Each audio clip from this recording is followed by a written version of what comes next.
एकचोटि फेरि सडकमा आन्दोलन गर्दा गर्वको महसुस हुन्छ। फेरि निरङ्कुशतन्त्रका विरुद्ध, फेरि स्वेच्छाचारिताका विरुद्ध, फेरि राज्यको दुरुपयोग गर्ने षड्यन्त्रका विरुद्ध जनताको साथमा, राष्ट्रको साथमा फेरि अगाडि बढ्ने अवसर प्राप्त भएको लाग्छ। यो चुनौती पनि हो, यो अवसर पनि हो। मलाई विश्वास छ सर्वोच्च अदालतले संविधानको व्याख्या गर्ने हो। लाखौं करोडौं जनताका भावनाहरूमाथि यति बेला जबरजस्त प्रहार भएको छ। यो पार्टी एकता भन्ने कुरा पनि कहिलेकाहीँ पार्टी एकता भन्दा भन्दै सोभियत सङ्घको त्यो गति भयो, एकता भन्दा भन्दै पुरीको त्यो गति भयो, एकता भन्दा भन्दै सिपिएमको पश्चिम बङ्गालमा त्यो गति भयो। गलत चिजका विरुद्ध सङ्घर्ष नगर्यो भने त झन् सिन्जिने त पिलो हुने त पार्टी त तपाईँले सोध्नुहोस् कि मान्छे सोध्न प्रस्तुत के जनयुद्ध पुगेकै फर्सी हो त? त्यो हजारौं शहीदहरूको बलिदान र हजारौं योद्धाहरूको त्याग तपस्यालाई तपाईँले ठट्टा ठान्नु भएको छ। तपाईँ हो गणतन्त्र सम्भव छैन नेपालमा भन्ने तपाईँ हो, हामी होइन। समावेशी समानुपातिक चाहिँदैन भन्ने तपाईँ हो, हामी होइन। एकता गर्ने हो भने हामी पूर्व मानेको सिद्धान्त र नीतिलाई निषेध गर्ने पक्षमा हामी छैनौँ। यो संविधानमा हुँदै नभएको अधिकार प्रयोग भयो र केही भयो भन्नु भयो। तपाईँले सुन्नुभयो त्यतिखेर किनभने उहाँलाई हुम्क्याउने भाषामा बोल्नु भएन छ र सर्वोच्च अदालतले मैले के भने त्यही हुन्छ भनेर उहाँले प्रचार गर्नुभयो। तपाईँहरू के भ्रममा नपर्दा के फैलाएको भ्रम प्रचण्डको पक्षमा गयो भन्ने होइन, म माटोको प्रचार गयो भने गएकै हो। मैले अपिल गरेँ तपाईँहरूलाई ढुक्क हुनुहोस्, हाम्रै दबाबको हुनै सक्दैन। केही पनि भनेको धोका, केही पनि अनैतिकता, जाल भेट, झुट बाहेक केही पनि होइन। वामदेवले भनेको कुरा केटीले पर्वतमा बसेर गरेको देशभरि गरेको भूखण्डी नहुने। हामी सचिवालयका बहुमत बसेपछि त भूखण्डी नै भएन। सचिवालय तपाईँहरू विचार गर्नु विधान हुन्छ। सचिवालयको बहुमत हुने त बहुमतै भएन, त्यहाँ भूखण्डी भन्ने कुरा भएन। सचिवालयको हामी विजयी हुन्छौँ र केटी गुटको पतन अनिवार्य छ।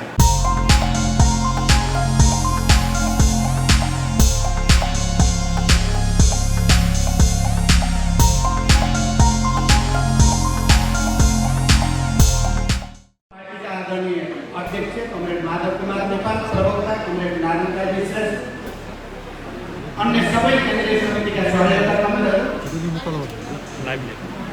अतिथि कमरेडहरू, यो प्रशिक्षण भेलामा गण्डकी प्रदेशका सबै जिल्लाबाट उपस्थित हुनुभएका सबै कमरेडहरू, सबभन्दा पहिला म पार्टी केन्द्रको तर्फबाट मेरो तर्फबाट एकचोटि फेरि अभिवादन गर्न स्वीकारको क्रान्तिकारी अभिवादन। कमरेडहरू, हामी इतिहासको अत्यन्त संवेदनशील घडीमा छौँ। यति बेला झन्डै 70 वर्ष लामो सशस्त्र र शान्तिपूर्ण सङ्घर्षबाट प्राप्त भएका उपलब्धिहरू, सङ्घीय लोकतान्त्रिक गणतन्त्रको संविधान र सङ्घीय लोकतान्त्रिक गणतन्त्र आफै यति बेला धरापमा परेको छ। हजारौं शहीदहरू, बेपत्ता योद्धाहरू, घाइते योद्धाहरू, जनयुद्ध र जनआन्दोलनका लाखौं करोडौं जनताका भावनाहरूमाथि यति बेला जबरजस्त प्रहार भएको छ र हामी सामान्य अवस्थामा यो प्रशिक्षण भेलामा उपस्थित भएका छैनौँ। अत्यन्त विशिष्ट, अत्यन्त संवेदनशील घडीमा हाम्रो इतिहासका, हाम्रो आन्दोलनका र हाम्रो बलिदानका उपलब्धिहरूको रक्षा गर्ने सङ्कल्प सहित हामी आन्दोलनको एउटा नयाँ उचाइ प्राप्त गर्नको निम्ति, त्यसको तयारीको निम्ति यो भेलामा उपस्थित भएका छौँ। हाम्रो लागि यो भेला प्रशिक्षण कुनै प्रहसन होइन, हास्य व्यङ्ग होइन, कुनै उखान टुक्का गरेर हँसाउनको लागि हामी यहाँ जुटेका छौँ।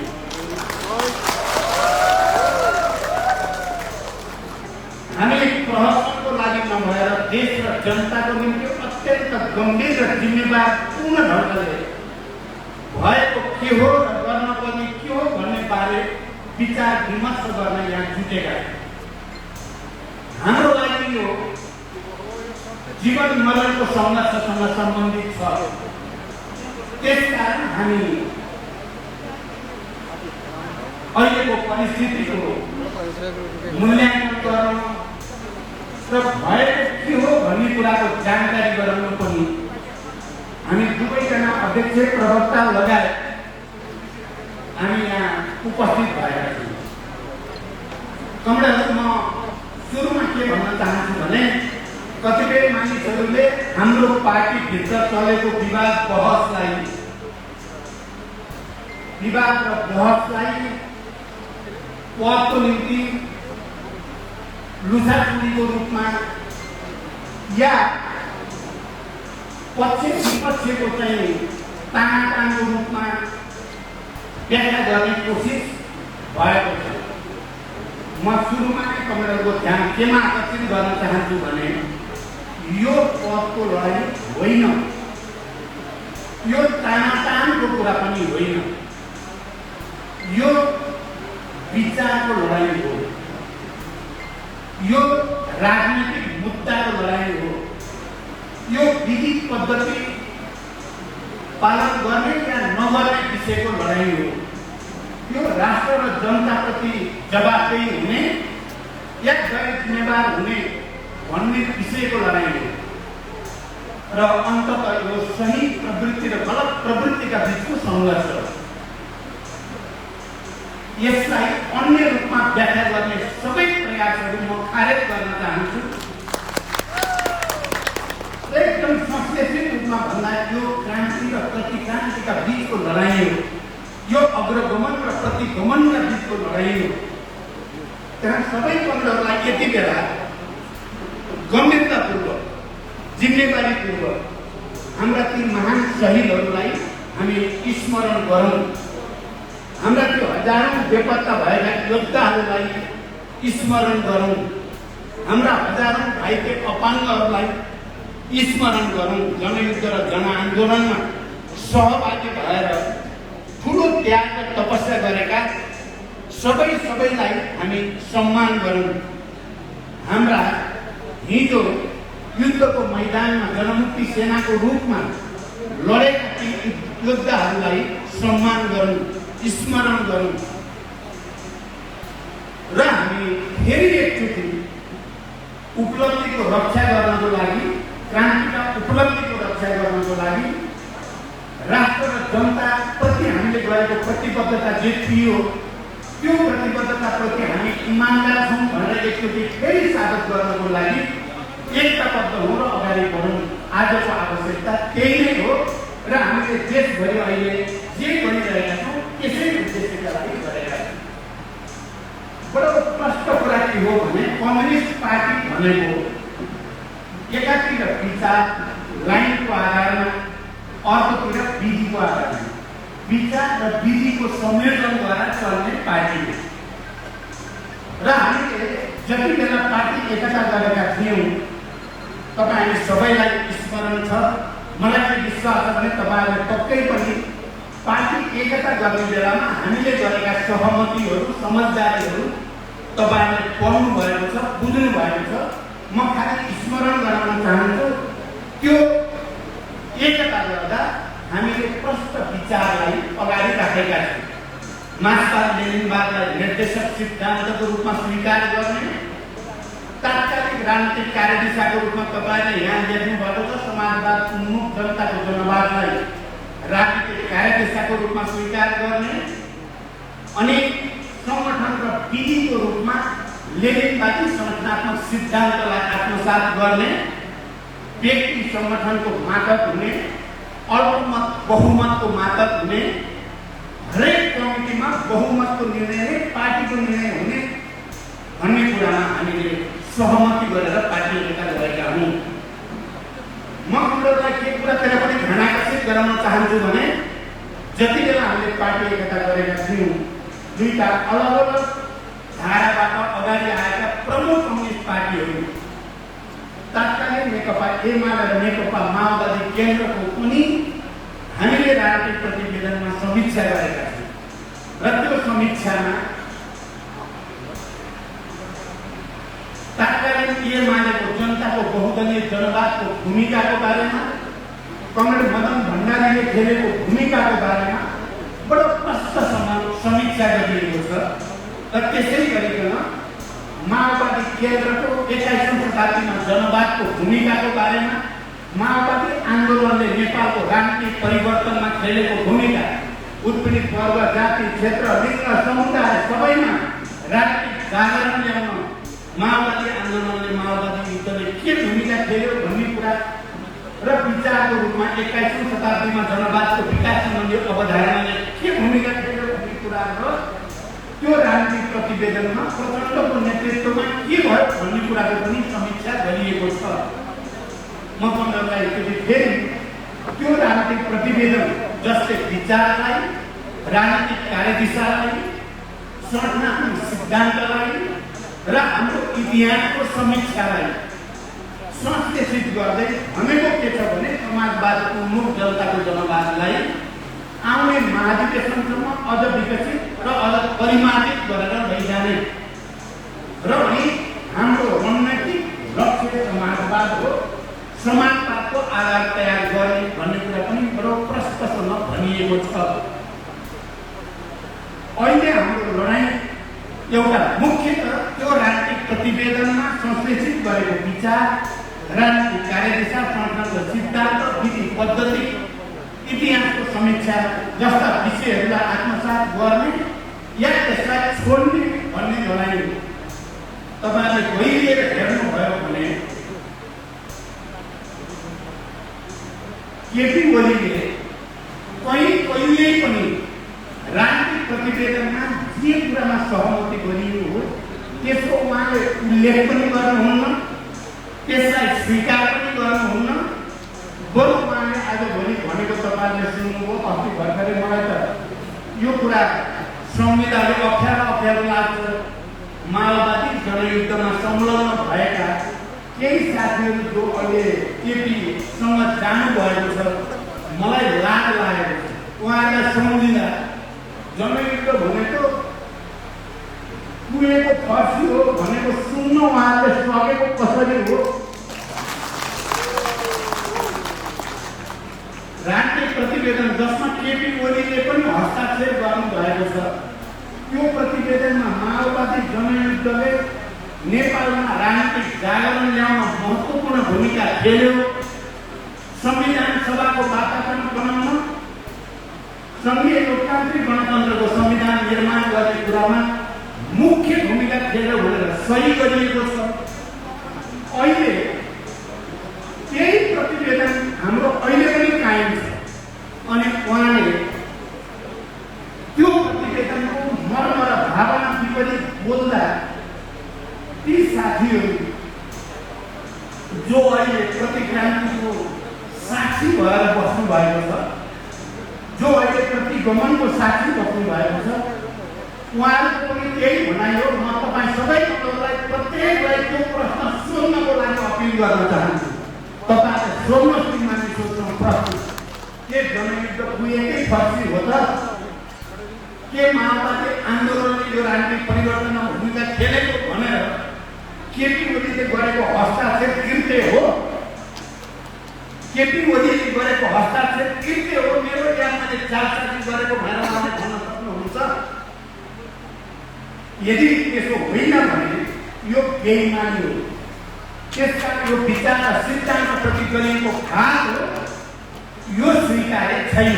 कोही पनि सच्चा कम्युनिस्टलाई, क्रान्तिकारीलाई यो स्वीकार्य हुन सक्दैन। त्यसकारण पहिलो लडाईँ विचार, सिद्धान्तको, राजनीतिको, विधि विधान र पद्धतिको लडाईँ हो। यो लडाईँ अहिले भर्खरै देखा परेको होइन। पार्टी एकता भएदेखि नै कहिले सुसुप्त रूपमा, कहिले निकै उग्र रूपमा यो लडाईँ चलिरहेको थियो र गत सालको केन्द्रीय समितिको बैठकपछि यो सङ्घर्ष अलि बढी बृहत रूपमा अलि बढी तलसम्म चल्दै जान थाल्यो। केन्द्रीय समितिको बैठकपछि तपाईहरुलाई थाहा छ, गत सालको माघमा हामीले केन्द्रीय समितिको दोस्रो बैठक बसेका थियौँ। त्यो बैठकको अध्यक्षता मैले गरेको थिएँ। केपी ओली बैठकको सुरु र अन्तमा देखा गर्नु भएको थियो।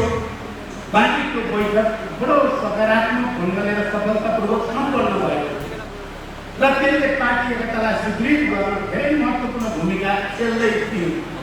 तर त्यही सफलता केपी नजिकका साथीहरूको लागि असह्य भयो। साथ उहाँहरू विक्षिप्त हुनुभयो र आफ्नो दुःखको अलग्गै भेला गरेर त्यो भेलाबाट अब चाहिँ यो सिङ्गै पार्टीलाई प्रचण्डले कुनै न कुनै रूपमा आफ्नो ग्रिपमा लाने भयो। त्यसकारण उहाँले एउटा नयाँ नारा उचाल्नु भयो। म उनीहरूको ध्यान यतापट्टि पनि विशेष रूपले जाओस् भन्ने चाहन्छु र अहिले पनि उहाँले त्यो प्रयास गरिराख्नु भएको छ। उहाँहरूले यो विचारको, विधिको, सिद्धान्तको, राजनीतिक कार्यदिशाको लडाईँ होइन, यसलाई पूर्व एमाले र पूर्व माओवादीको लडाईँ बनाउने कोसिस गर्नुभयो। तपाईँहरू ध्यान दिनु होला, पूर्व एमाले र पूर्व माओवादीको लडाईँ बनाउने र कमरेड माधव नेपाल, अध्यक्ष कमरेड माधव नेपाल, उहाँलाई भनियो रात दिन त्यो बैठकपछि तपाईँ हाम्रो अभिभावक, तपाईँ नै अब आउने महाधिवेशनको अध्यक्ष हो, तपाईँ नै अब आउने चुनावपछि प्रधानमन्त्री तपाईँ नै हो भनेर उहाँले अभियान सुरु गर्नुभयो र यो लडाईँ सही र गलतका बिचको लडाईँ हो भन्ने कुरालाई डिरेल गर्ने र यसलाई पूर्व समूहको लडाईँ बनाउने निकै ठुलो कसरत उहाँले गर्नुभयो। म कमरेड माधव कुमार नेपाललाई हार्दिकतापूर्वक सम्मान पनि भन्न चाहन्छु, धन्यवाद पनि भन्न चाहन्छु। कुनै क्रिया बोलीको पछाडि उहाँ लाग्नु भएन। सही र गलतका बिचको लडाईँमा उहाँले सत्यका पक्षमा दृढतापूर्वक उभिनु भयो र उहाँले पछाडि फर्केर इतिहासको चक्रालाई पछाडि फर्काउने प्रतिगमन कमरेडको एक ठाउँ मात्रै छैन। खाली सदन भङ्ग भयो र प्रतिगमन गरियो भन्ने मात्रै हो, प्रतिगमन हरेक कदममा प्रतिगमन छ। उहाँले यो पार्टी एकतालाई पछाडि फर्काएर, तपाईँहरूले सुन्नुभयो, पछाडि फर्काएर समाजवाद उन्मुख जनताको जनवादको ठाउँमा उहाँले भन्न खोज्ने आफ्नो गुटबाट जनताको बहुदलीय जनवादको अभियान चलाउन खोज्ने।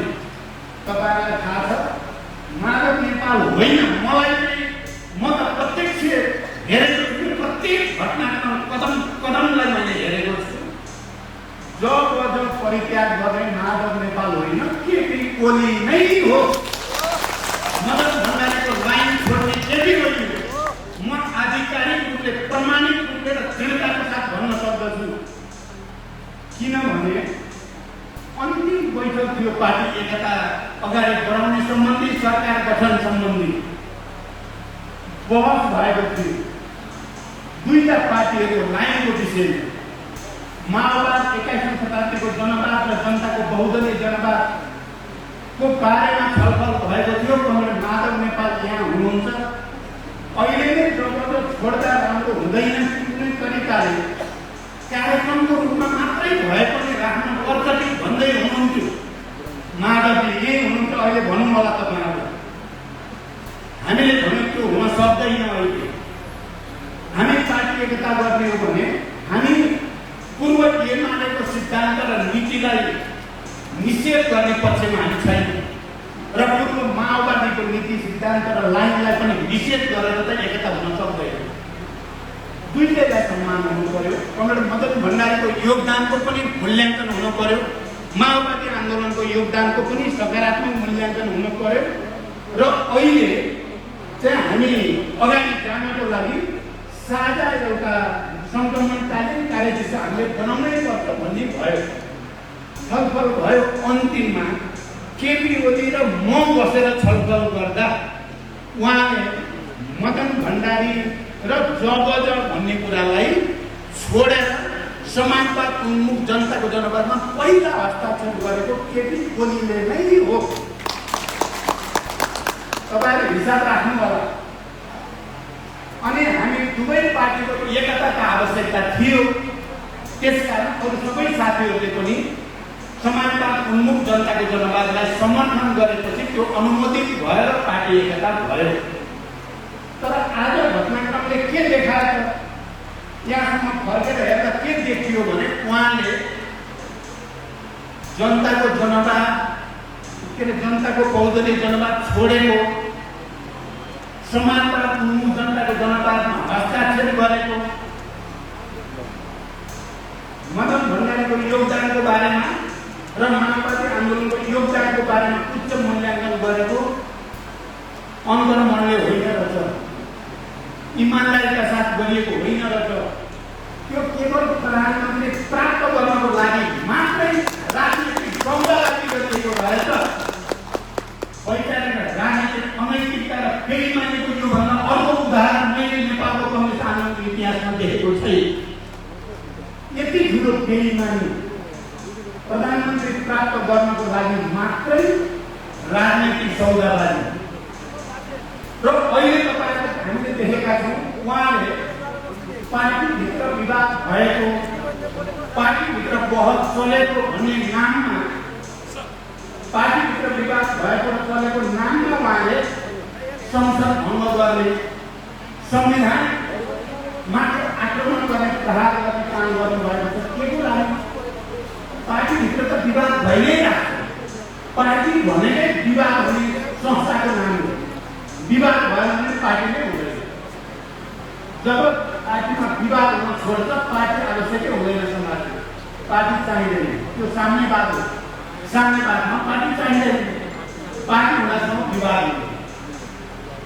म तपाईलाई थाहा छ दुईचोटि प्रधानमन्त्री भए, दुवैचोटि प्रधानमन्त्री छोडे। पार्टी प्रधानमन्त्री हुनको लागि पार्टी विभाजन गर्न परेन, प्रधानमन्त्री छोड्दाखेरि पार्टी विभाजन गर्न पनि परेन।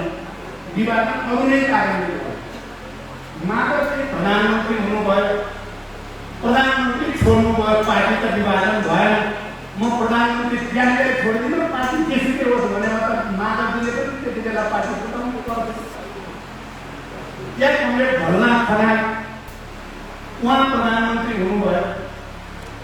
पार्टीले भन्यो त्यति बेला स्वयं केपी ओलीले तपाईले यो कुरा मान्नु भयो भने प्रधानमन्त्री छोड्न पर्छ भनेर वक्तव्य दिनुभएको छ। तपाईले सुन्नु भएको छ त्यो वक्तव्य।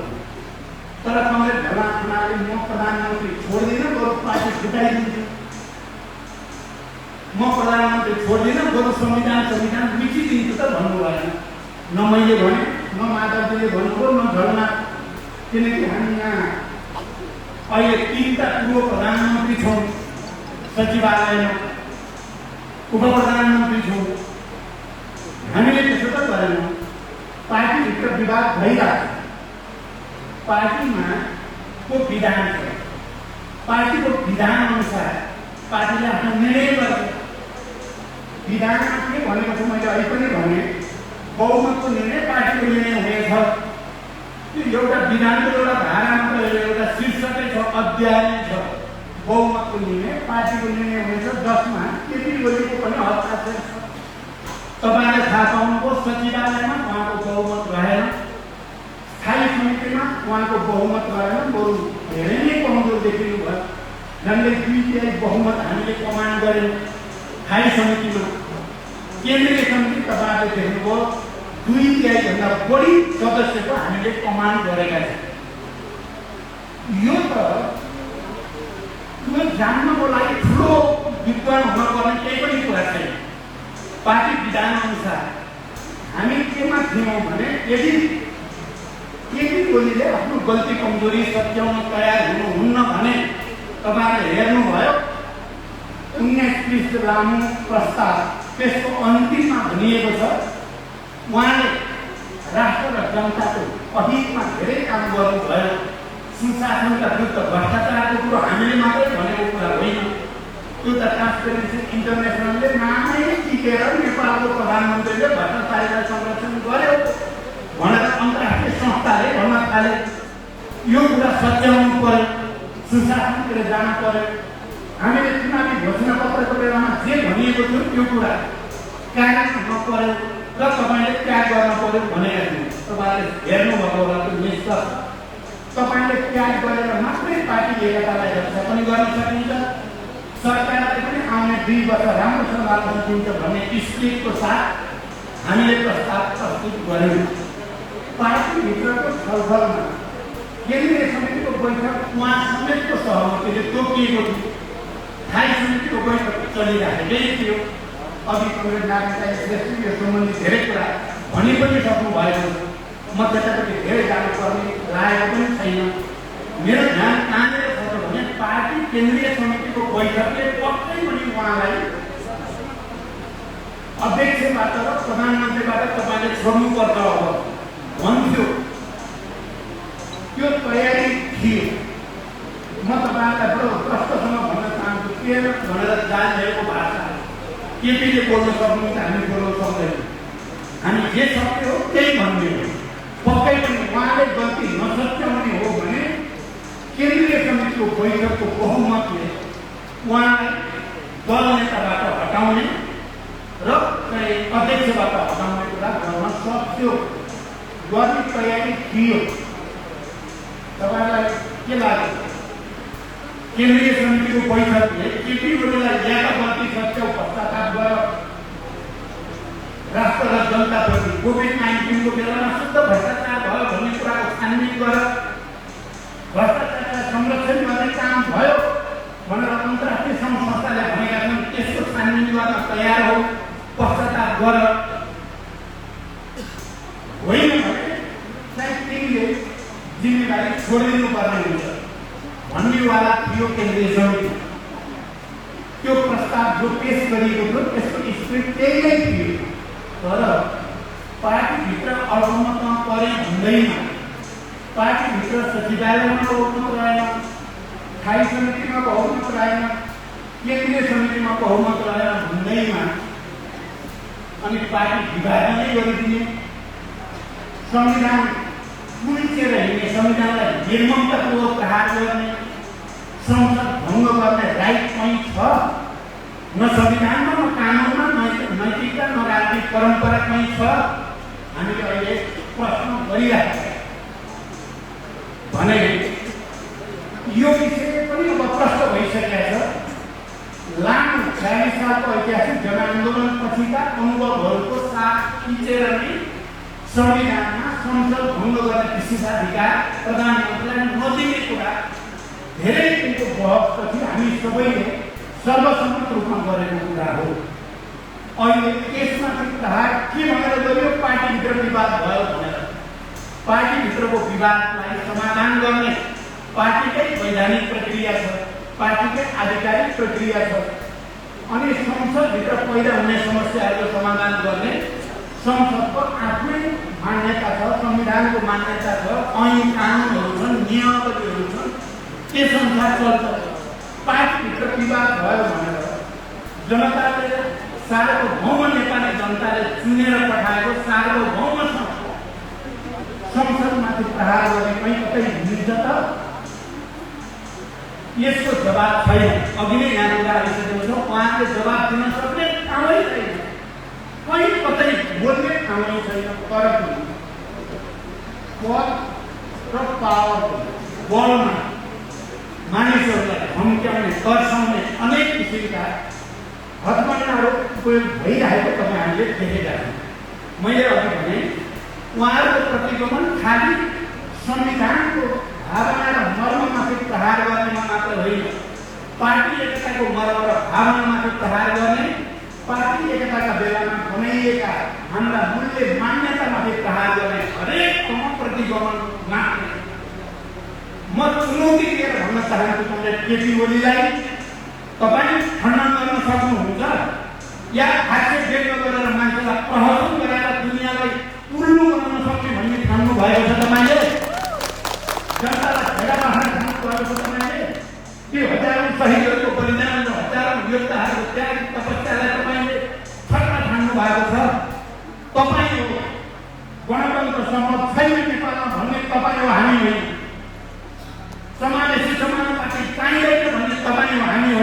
नेपाली जनता होइन, कोही पनि पार्टीका नेताहरू होइन। तर तपाईँलाई स्वामित्व भएन, अपनत्व भएन भनेर राष्ट्र र जनतामाथि घात गर्ने छुट तपाईँलाई जनताले दिन सक्छ, इतिहासले दिन सक्छ।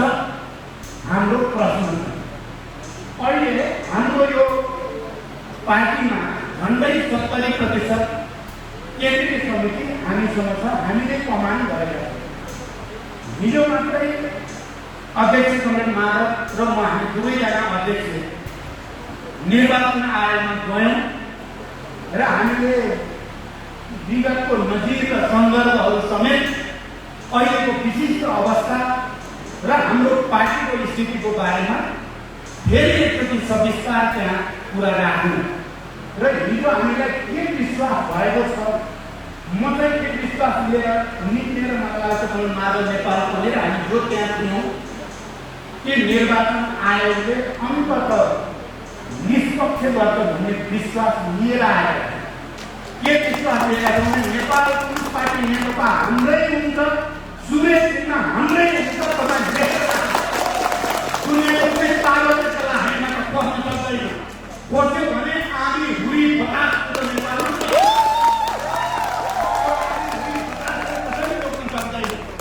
तर हिजो हामीले कुरा गर्दा निर्वाचनका प्रमुख आयुक्त र आयुक्तहरू यो विषयमा गम्भीर भएको नै हामीले पायौँ। तर केपी ओलीका मान्छेले जनतालाई भ्रम दिन फेरि हप्काएर पठायो भने हामी पहिला हाँस्दै आएको अहिले माधवजी र म, हामीलाई त हप्काएर पठायो। हिजो भएको छलफल कुराकानी र त्यसको भावना र अनुभूति हामीले बुझेका थियौँ। त्यस कारण तपाईँहरू ढुक्क भयो भने केही साथीहरूलाई नाम के हुन्छ, सुरेशमा के हुन्छ भन्ने कुराले अलिअलि चाहिँ यसलाई भन्नुभएको छ अरे। म आज हिजोको पनि आजको पनि अध्यक्षको हैसियत र मैले के बुझेको छु निर्वाचन आयोग या नियम कानुन संविधान सबैको मर्म भावना हिजो मात्रै भएको कुराको आधारमा तपाईँहरूलाई पुरै विश्वास दिलाउन चाहन्छु, नाम र चिन्ह हाम्रै हुन्छ। त्यसकारण दुविधामा नबस्नु, तपाईँहरू बस्नै पर्दैन, दुविधामा बस्नै पर्दैन। किनकि निर्वाचन सम्बन्धी दल सम्बन्धी नियममा ऐनमा स्पष्टसँग भनेको छ, जोसँग 50% भन्दा बढी केन्द्रीय समितिको सदस्यको सङ्ख्या हुन्छ त्यही आधिकारिक हुन्छ, लोगो चुनावमा त्यसैले पाउँछ भनेको छ। हामीले हिजो पढेर पनि हेऱ्यौँ, उहाँहरूलाई पनि देखायौँ, यो छ नि। तर हामीसँग 70% छ। दुईजना यताउता भएका छन्, अब कोही मन्त्री पाएपछि जाने तिनको कुरा छोडिदिनु। मैले के भने बुवाका साथीहरूलाई धेरै घृणा गर्न पर्दैन, 3-4 महिनापछि फर्किन यहीँ आउनुपर्छ। अब फर्केपछि के दिनमा पनि त्यतिखेर सोच्नु र फर्किँदा धेरै फर्किन्छ। त्यहाँ बस्ने ठाउँ हुँदैन, त्यहाँ बस्नु सक्दो हुँदैन। अहिले कमरेड नारायणका श्रेष्ठले भनेको जस्तै मलाई पनि लाग्छ, कसैले सुत्न सक्नु भएको मलाई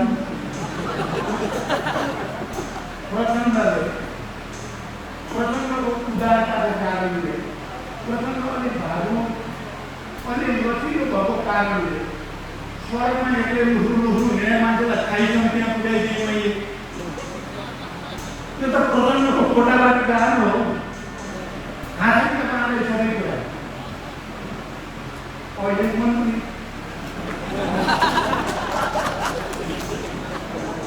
विचार गर्नु, राजनीतिमा अलिकति नैतिकता, इमान, जमान थोरै त हुनु पर्यो। तर पनि मलाई फेरि रिस राख्नै हुँदैन। आउँछन् भोलि ती साथीहरू आएपछि म फेरि ग्रुपको भित्र हालिहाल्छु। म ती साथीहरूलाई तपाईँ सुत्नुहोस् राम्रैसँग भन्न चाहन्छु। जति दिन भयो नि मन्त्री हुनुभएको छ, फेरि लानमा पर्दैन। मेरो घरमा फर्किँदाखेरि बिहान रिसाएर हिँडेका छोराछोरी दिनभरि कता भूमिका लिएर बेलुका आएपछि आमा बाबुले चाहिँ आफ्नै छोराछोरी उस्तै खान्छ। त्यस्तो पार्टी यही पार्टी मात्रै हुन सक्छ है, हाम्रो मूल पार्टी मात्रै। त्यो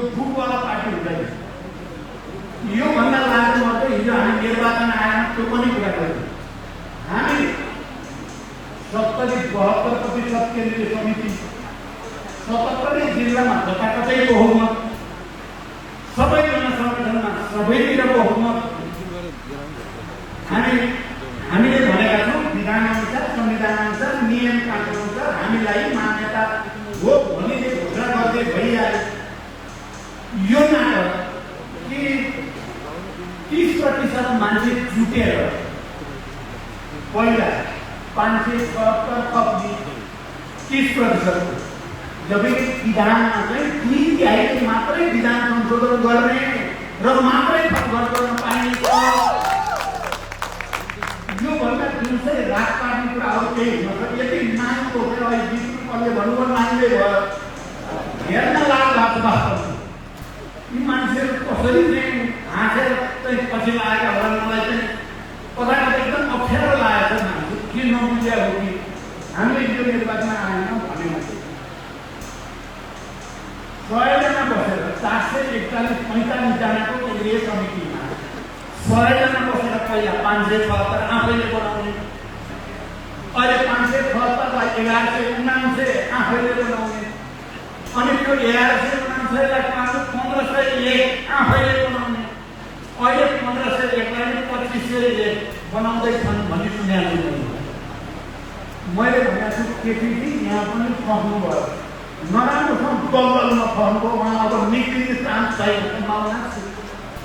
किनभने उहाँले विधान मिच्नुभयो। मैले भनेको छु जति बेला उहाँले पार्टी एकताको बेलाको राजनीतिक प्रतिवेदन र विधानको व्यवस्थालाई मिच्नुभयो उहाँले हार्नुभयो। हामीले त्यही राजनीतिक प्रतिवेदन र विधान अनुसार जानुपर्छ भएर हामी लडिरहेका छौँ, हामीले जितेका छौँ। जति बेला उहाँले संविधानको व्यवस्थालाई कुल्चिनु भयो उहाँले हार्नुभयो। जति बेला हामी सडकमा फेरि सङ्घीय लोकतान्त्रिक गणतन्त्रको रक्षाको लागि, संविधानको रक्षाको लागि, लोकतन्त्रको रक्षाको लागि, आन्दोलनको उपलब्धिको रक्षाको लागि हामी सडकमा छौँ, हामीले लडाइँ जितेका छौँ। अब केही दिनको मात्रै कुरा राख्नु। तपाईँलाई लाग्छ होला मैले भने निर्वाचन आयोगमा त म चाहिँ 100% विश्वस्त छु। मैले तपाईँलाई पनि विश्वास दिलाउन मैले अपिल गरेँ तपाईँहरूलाई ढुक्क होस्, हाम्रै र अर्को हुनै सक्दैन। त्यसै गरी तपाईँहरूले देखेका छन् देशभित्र सबै संविधानविदहरू, कानुनविदहरू, बुद्धिजीवीहरू, नागरिक समाज, पत्रकार सबै क्षेत्र सुस्पष्ट ढङ्गले कुनै दुविधा रहित ढङ्गले प्रधानमन्त्रीले संसद विघटनको सिफारिस गर्नु असंवैधानिक छ, अलोकतान्त्रिक छ, निरङ्कुश छ, स्वेच्छाचारी छ, राष्ट्रघाती छ भन्ने कुरामा सर्वत्र एकमत देखा परेको छ। र उहाँहरूले संवैधानिक छ भनेर भन्न नसकेको कुरा पनि तपाईँहरूले सुनिहाल्नुभयो। उहाँहरूले बाध्यता परेको, त्यो बाध्यता पार्टीभित्रको बाध्यता जनतालाई थोपर्न पाइन्छ। पार्टीभित्रको उहाँलाई परेको बाध्यता उहाँ अल्पमतमा पर्नुभयो। हाम्रो के लाग्यो,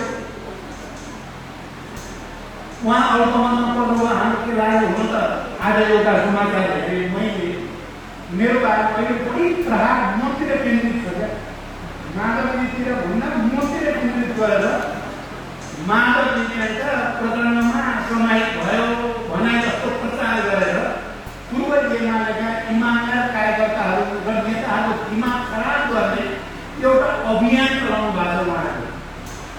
तपाईँहरूले हेर्नुहोस्, हाम्रो माधवजी र हाम्रो यो एकता केपीसँग दुश्मनी बोल्न भएको एकता होइन, व्यक्तिगत रिसिपीले भएको होइन।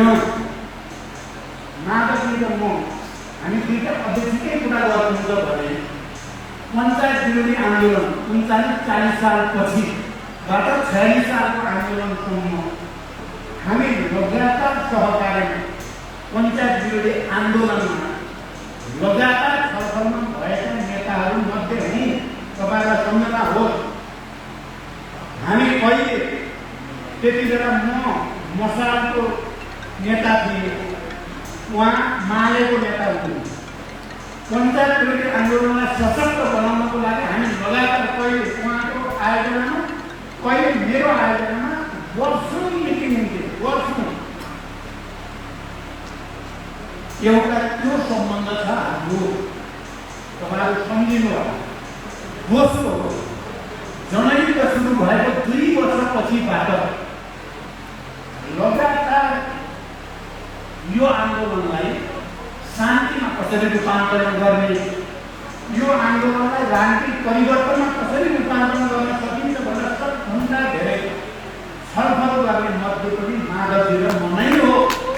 तपाईँलाई स्मरण रहोस्, हामी दुवैजना यहाँ अहिले तपाईँका साथी राखेर म भन्दैछु, माधवजीले मेहनत नगरेको भए हामी विभिन्न ठाउँमा भूमिगत रूपले लगातार कसरी देशको राजनीतिलाई नै मोड दिन सकिन्छ, कसरी सामान्य निरङ्कुश तन्त्रका विरुद्ध गणतन्त्रसम्म देशलाई लान सकिन्छ भन्ने बारेमा त्यति बेला 50औं पटक हाम्रा छलफलहरू भएका छन्, अन्तर्क्रियाहरू भएका छन् र हामी पञ्चायत विरोधी आन्दोलनमा विचार र भावना हामी नजिक हुँदै आए।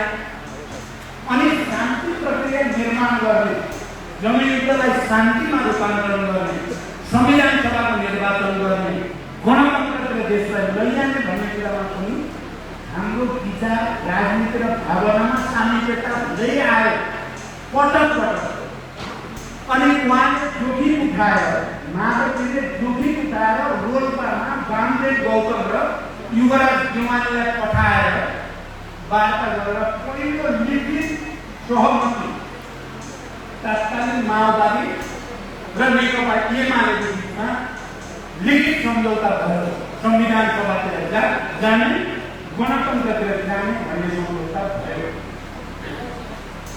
मलाई पछि थाहा भयो, किनभने त्यति बेला वामदेव र युवराजजी आउनु भएर पार्टीको उहाँहरू पनि नेता नै हो। हामीले सम्झौता गऱ्यौँ, हस्ताक्षर गऱ्यौँ। फर्केर आउँदा केपी ओलीले चाहिँ आतङ्ककारीसँग सम्झौता गर्ने, कारबाही गर्नुपर्छ भनेर वामदेवलाई कारबाहीको प्रस्ताव केपी ओलीले राख्नु भएको रहेछ र माधवजीले कारबाही गर्न हुँदैन, मैले पठाएको हो भनेर उहाँले काँध अब्दिएपछि मात्रै वामदेवजी कारबाहीबाट बच्नु भएको छ। हाम्रो त्यो सम्बन्ध पनि छ। अनि 12 रुपियाँ समझदारी बनाउँदा संविधान सभातिर देशलाई लैजाने, सङ्घीय लोकतान्त्रिक गणतन्त्रसम्म देशलाई ल्याउने कुरामा हाम्रो बिचमा विशेष सहकारी भयो। त्यसले विचार र भावनाको एउटा उचाइमा हामी छौँ।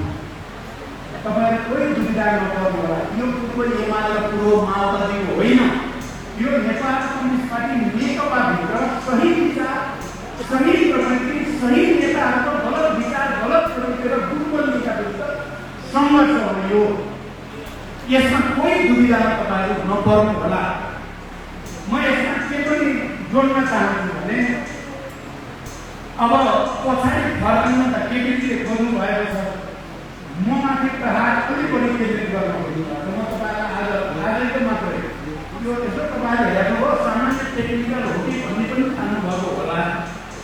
हामीले अहिले 2टा अध्यक्ष गर्छौँ। सुरुमा एकताको बेलामा 2टा अध्यक्ष, एउटा 1 नम्बर, एउटा 2 नम्बर भन्ने सहमति होइन, 2टै बराबरी भन्ने सहमति हो। 75 फागुन 3 गते गरिएको पार्टी एकता र त्यति बेला गरेको सहमतिमा केपी ओली 1 नम्बर, प्रचण्ड 2 नम्बर भन्ने सहमति होइन। दुवैजना अध्यक्ष, दुवैको हैसियत बराबरी हुने र जसले बैठकको अध्यक्षता गर्छ त्यसको नाम 1 नम्बरमा लेख्ने बाहेक मैले अध्यक्षता गरेको बेलामा मेरो नाम 1 नम्बरमा, केपी ओलीले अध्यक्षता गरेको बेलामा केपी ओलीको नाम 1 नम्बरमा भन्ने हो सहमति। तर पछि केपीले भएको सहमतिबाट पछि हट्नुभयो। तर त्यति बेला झगडा गरेर पछि हट्नुभएको होइन।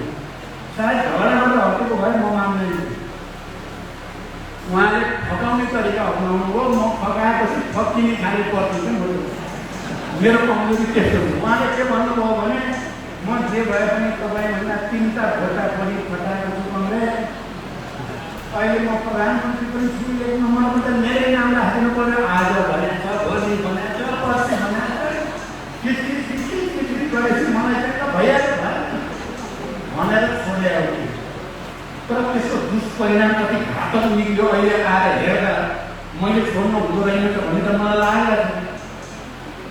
तर अहिले म फेरि हामी माधवजी अध्यक्ष हुनुभयो, हाम्रो त्यही विधान अनुसार विधानमा मार्गदर्शनसम्म दुईवटा अध्यक्षको व्यवस्था छ। माधव नै हुनु भयो।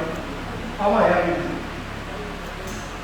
मैले भने माधवलाई अब चाहिँ हामी फेरि केन्द्रीय समितिको बैठकमै भन्यो हामी आलोपालोको चाहिँ जो पहिलाको चाहिँ ओरिजिनल सहमति हो नि पहिलो चाहिँ आधिकारिक सहमति त्यही सहमति लागू गर्ने हो। के जस्तो जाने षड्यन्त्र बेइमानी चाहिँ हामीले नगर्ने भनेर मैले माधवजीले अस्ति स्थायी समितिको बैठकको अध्यक्षता माधवजीले गर्नुभयो। म यता बसेँ। हाम्रो सहमति छ अर्को बैठक मैले अध्यक्षता गर्छु उहाँ गर्नु। आज म हुन त म पहिला जान पर्ने ट्रेनको टिकट घर हो तर म तपाईँलाई के भन्न चाहन्छु भने अर्को बैठकको अध्यक्षता म नगर्दा उहाँ एक नम्बर हो होइन। उहाँले लास्टको बोल्नुपर्छ भनेर तपाईँहरू बुझ्नु होला। हाम्रो विचार धारणा के रहेछ भन्ने कुरा तपाईँहरू बुझ्नु होला। तपाईँहरू के भ्रम मान्नुपर्छ के फैलाएको भ्रम प्रचण्डको कक्षामा गयो भन्ने होइन। म माधवजीको कक्षामा गयो भने हामी गएकै हो। त्यसो भनेर के बिग्रिन्छ भने त माधवजी मेरो पक्ष म माधवजीको पक्ष एकता गऱ्यो भने हामीले ओरिजिनल सहमति जे भयो त्यही मानेछौँ। हामी जात लेनवादी पक्षमा छैनौँ र मलाई विश्वास मलाई यो बिचमा यतिका कुरा के पनि भन्न मन लाग्यो भने पहिलो स्थायी समितिको बैठकबाट नै अलिकति पार्टीको भेटाभेट हुन सुरु गरे। केपीको उद्देश्य इमान्दारिताको होइन त बेइमानीको जालझेलको छलछामको छलछाम पनि मान्नै गर्नुपर्छ। मान्नै गरेर छलछाम अहिले धेरै भन्न पनि मलाई लाग्छ। उहाँले त्यसो गर्ने छलछामको तरिका अपनाउने जहिले पनि यति बेला वामदेवलाई म सम्झाउन चाहन्छु। मैले वामदेवलाई एउटा प्रसङ्गमा तपाईँ सम्झिहाल्ने रोल्पामा उहाँ गएर हस्ताक्षर गरेको र दुईवटा निम्न पत्र दुईवटा पार्टी मिलेर जानुपर्छ भनेको र माधवजीले त्यसलाई कहाँ थापिएको वामदेवजीको कहाँ थापेको नत्र वामदेवलाई कारण आफूले कार्यक्रम गरेर सम्झौता गरेको भनेर भन्ने गणतन्त्रबारे के थियो केपीजीको भन्ने भनिराख्नु परेन। वामदेवजीले पछि के भन्नुभयो मलाई किनभने मैले माधवजीलाई पञ्चायत विरोधी आन्दोलनदेखि जनयुद्धको बेलामा भएका सहकार्यदेखि 12 गते समझदारीदेखि नारायणकाजी कमरेड यही हुनुहुन्छ। उहाँले झन्डै माधवजी र मेरो बिचमा ब्रिजिङ गर्ने काममा उहाँले लगातार फेरि नारायणकाजी लागिराख्नुहुन्छ। त्यति बेला त्यो इतिहास पनि छ। अनि अहिले एकता भइसकेको एकता गर्नेमा चाहिँ वामदेवजीको भूमिका महत्त्वपूर्ण थियो है। वामदेवजीसँग सल्लाह गरेर नै म केपीलाई एकताको प्रस्ताव लिएर म गएको। केपी प्रस्ताव लिएर आएको होइन त्यो कुरा पनि तपाईँलाई प्रश्न होस्। अनि पछि एकता भइसकेपछि एकपटक वामदेवजीले भन्नुभयो मलाई बडो गम्भीर ढङ्गले केपी पनि भनेको धोका बेइमानी अनैतिकता जालझेल झुट बाहेक केही पनि होइन। वामदेवजीले भनेको मलाई माधव नेपाल भनेको 1000 गुणा इमान्दार केपी भन्दा 1000 गुणा पारदर्शी 1000 गुणा सुशासन हुनुपर्छ भन्ने मान्छे हो भनेर मलाई वामदेवजीले मैले आफैले पञ्चायत विरोधी आन्दोलनदेखि जे भोगेको थिएँ बुझेको थिएँ म त आफू किनेरै थिएँ। तर वामदेवजीले भनेको त्यो 1000 गुणा पारदर्शी 1000 गुणा इमान्दार 1000 गुणा क्रान्तिकारी 1000 गुणा सुशासनवाला हो भन्दा मलाई बडो गर्वको महसुस भएको छ। हुन त अहिले विचार वामदेवजीले आफ्नै ठाउँमा हुनुहुन्छ। अब कुरा नै भइरहेको छ वामदेवजीमा फेरि मैले पनि कुरा त भइरहेकै छ। तर पनि यस किसिमको एकता हो यो हाम्रो अहिले खालि केपीलाई हटाउन बहुमत पुर्याउन गरेको एकता होइन। यो राष्ट्र कसरी राम्रो बनाउने जनतालाई कसरी राहत दिने विकास निर्माण र समृद्धितिर देशलाई कसरी लैजाने सुशासन कसरी कायम गर्ने र यो कम्युनिस्ट पार्टी जस्तो यो पार्टीलाई कसरी बनाउने भन्ने विचार र भावनामा एकताको कारणले हाम्रो यो समीकरण अगाडि आएको हो। यसलाई उहाँले केपीजीले गुटबन्दी गरे खुमलटारमा गएर 5 जना बस्ने गुटबन्दी भनेर भन्ने गर्नु केपीले बालुवाटारमा बसेर गरेको देशभरि गरेको गुटबन्दी नहुने हामी सचिवालयका बहुमत बसेर हुनुपर्ने नै भएन नि सचिवालय नै तपाईहरु विचार गर्नु विधान अनुसार सचिवालयको बहुमत भइदिए त बहुमतै भयो नि त्यहाँ गुटबन्दी भन्ने कुरा भएन सचिवालयको तर मेरो भनेको मतलब के हो भने अहिले पछाडि फर्काउन खोज्ने एमाले एक ठाउँमा माओवादी अर्को ठाउँमा बनाउन खोज्ने यो प्रतिगमन हो केपी ओली र उहाँको नजिकका मानिसहरूले जे अहिले भन्न खोज्नु भएको छ त्यो प्रतिगामी हो पछाडि फर्काउने कुरा म उनीहरूलाई हार्दिकतापूर्वक अनुरोध गर्न चाहन्छु पछाडि फर्कने कल्पना नगरौँ इतिहास अगाडि बढिसक्यो हामी नेपाल कम्युनिस्ट पार्टी नेकपा भइसक्यौँ हामीले पूर्व एमाले माओवादी केन्द्रलाई विघटन गरिसक्यौँ केन्द्र मात्रै विघटन गरेको होइन माथिदेखि तलसम्म झन्डै सबै सङ्गठनहरूको हामीले विघटनको घोषणा गरेका हौँ ती विघटन भए हामीले राजनीतिक प्रतिवेदन र विधान सबै नयाँ बनाएर हामी त्यो अनुसार परिचालित छौँ त्यसकारण फेरि यहाँबाट पछाडि फर्काउन खोज्ने सबै षड्यन्त्रलाई हामीले परास्त गर्छौँ उनीहरू अब यति भनिसकेपछि म अन्ततिर के कुरा मात्रै उनीहरूको ध्यान आकर्षित गर्न चाहन्छु भने संविधानको बारेमा अरू कुरा भइसकेको मैले यो क्रान्ति र प्रतिक्रान्तिको लडाइँले पनि उनीहरूलाई भनिसकेको छ के हुन्छ होला त अहिले एउटा प्रश्न छ मैले निर्वाचनमा आएको कुरा भने सर्वोच्च अदालतले के गर्छ होला उहाँहरूले चाहिँ पूर्व प्रधान न्यायाधीशहरूले यो संविधानमा हुँदै नभएको अधिकार प्रयोग भयो एउटा देखि भयो भन्नुभयो तपाईँले सुन्नुभयो केटीले चिनेर पनि उहाँलाई धम्क्याउने भाषामा बोल्नु भएको छ र सर्वोच्च अदालतले मैले के भने त्यही हुन्छ भनेर उहाँले प्रचार गर्नुभयो तपाईँले पनि सुन्नुभएको सर्वोच्च अदालतले केटीले जे भने त्यही नै गर्छ भन्ने आँटमा चाहिँ कहाँबाट पुग्नु यो अदालतलाई दबावमा राख्ने प्रभावित गर्ने राष्ट्रको दुरुपयोग गर्ने षड्यन्त्र पाएको केही हो कसरी भन्न सक्नुहुन्छ उहाँले सर्वोच्च अदालतले उहाँले भनेकै गरिदिन्छ संविधानको व्याख्या सर्वोच्च अदालतले संविधानभन्दा बाहिर गएर गर्छ भन्ने ठाउँ उहाँले कहाँबाट पाउनुभयो आफैमा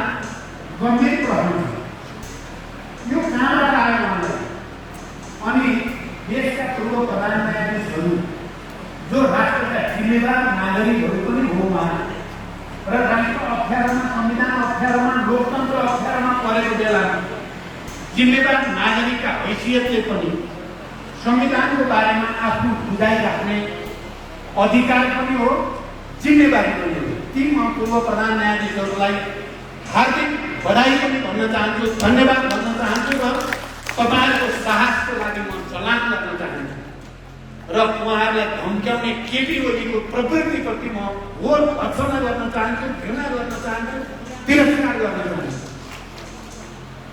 अब के हुन्छ भन्ने बारेमा मलाई विश्वास छ सर्वोच्च अदालतले संविधानको व्याख्या गर्ने हो संविधान संशोधन गर्ने पनि होइन संविधानको आफूप्रति व्याख्या गर्ने भन्ने पनि होइन संविधानमा जुन अक्षर लेखिएको छ जुन भावना छ त्यहाँ मर्म छ संविधानको त्यसैको व्याख्या गर्ने हो त्यसकारण सर्वोच्च अदालतले अन्ततः संविधानमा हुँदै नभएको कुरा प्रधानमन्त्रीले भनेको कुरा गर्छ भन्ने मलाई प्रत्यक्ष विश्वास छैन त्यो एउटा कुरा भने मैले बुझेको अर्को कुरा पनि म अन्तलाई भन्छु मलाई के विश्वास छ भने सर्वोच्च अदालतले संसदको स्थापना गर्छ भन्ने कुरामा पुरै विश्वास यो विश्वास जतिकै काल्पनिक आधारमा भनेको होइन धेरै मानिसहरूसँगको अन्तर्क्रिया संविधानविदहरूसँग कुराकानी न्यायाधीशहरूकै अभिव्यक्तिहरू सबै सुनेर म भन्दै तपाईहरु ढुक्क हुनु र संसदको स्थापना भइन्छ र सर्वोच्च अदालतले संविधानको सही व्याख्या गर्छ सही व्याख्या गर्ने बित्तिकै संसदको स्थापना हुन्छ अब यदि त्यसो गर्न ढिलाइ भयो या अन्यथा भयो भने सबभन्दा ठुलो अदालत भनेको जनताको अदालत नै हो जनताको अदालत हिजो तपाईँले कल्पना गरौँ 12 बजे समझदारी हामी गर्दै थियौँ। गिरिजा प्रसाद कोइराला हुनुहुन्छ त्यति बेला, हामीहरू थियौँ सबै। संसद विघटन भएको कति वर्ष भएको थियो? 7-8 वर्षपछि भइसकेका थियो। 7-8 वर्षपछि संसद पुनर्स्थापना भयो। हुन त गिरिजा बाबु जस्तो बुढो मान्छे त्यति बेला रत्न पार्कमा 200-400 मान्छे लिएर बसेर पुलिसले लछार पछार पारेर लाठीचार्ज गरेर उहाँको टाउको पनि फुटेको दृश्य पनि तपाईँले देख्नुभएको होला। तर अन्ततः सत्यको त जित भयो। अन्ततः संसद पुनर्स्थापना भयो। हामीलाई विश्वास छ कि संसद पुनर्स्थापना अदालतकै फैसलाबाट हुन्छ। तर हामी त्यो अदालतप्रति भरोसा गर्दै जनताको अदालतलाई पनि जागरुक बनाउने ऐतिहासिक आवश्यकता महसुस गर्छौँ। जति बेला म तपाईँलाई भन्न चाहन्छु, जति बेला हामीले 19 पृष्ठ लामो प्रस्ताव लेख्यौँ र केपीको निरङ्कुशतावादी, स्वेच्छाचारी, व्यक्तिवादी, गुटवादी, षड्यन्त्र गर्ने शैली, भ्रष्टाचारी यो सबै प्रवृत्तिका विरुद्ध ज्याद छेड्यौँ। हामी 5 जनाले नै सामूहिक रूपमा चाहिँ प्रहार गरेकै हो र त्यो प्रहार गर्नुपर्ने ऐतिहासिक आवश्यकता महसुस भएर गरे होला। मलाई यहाँकै कमरेडले जित दिनुभएको छ। मैले त्यो पनि हेरेको छु।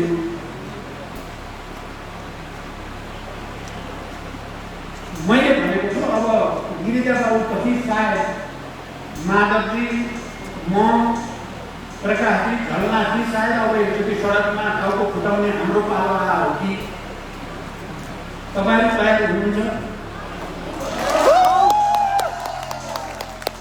मलाई हुनुहुन्छ भने यो हामीले अन्यायका विरुद्ध, अत्याचारका विरुद्ध, स्वेच्छाचारिता र निरङ्कुशताका विरुद्ध फेरि एकचोटि विद्रोह गर्नुपर्ने, फेरि एकचोटि क्रान्तिको नेतृत्व गर्नुपर्ने। हिजो हामी पञ्चायत विरोधी आन्दोलनमा जेल जे चाहिँ भोग्न पनि तयार भएर हिँडेकै हो। हिजो हामी जनयुद्ध र जनआन्दोलनहरूमा टाउकोमा कफन बाँधेर हिँडेकै हो र 250 वर्ष पुरानो राजतन्त्रको अन्त्य गर्ने ठाउँमा हामीले देशलाई ल्याइपुर्याएकै हो। अहिले केपीओलीको उखान टुक्राएर यो चाहिँ प्रहसनलाई परास्त गर्न केही दिन सडकमा चाहिँ हामीले चाहिँ पुरै झुजानु भनेर जानुपर्छ भने हामी तयार।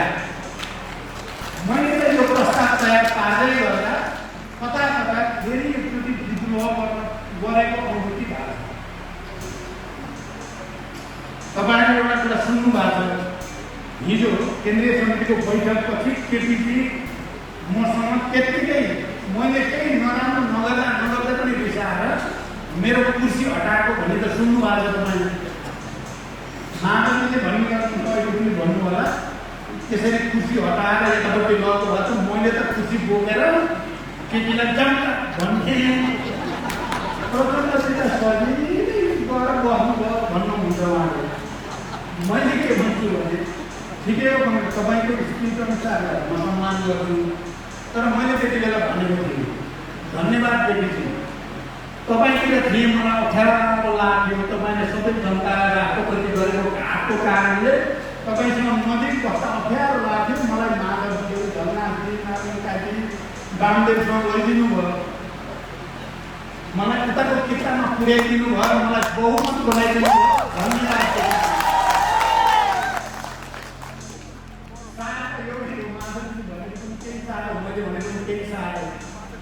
तर अहिले अब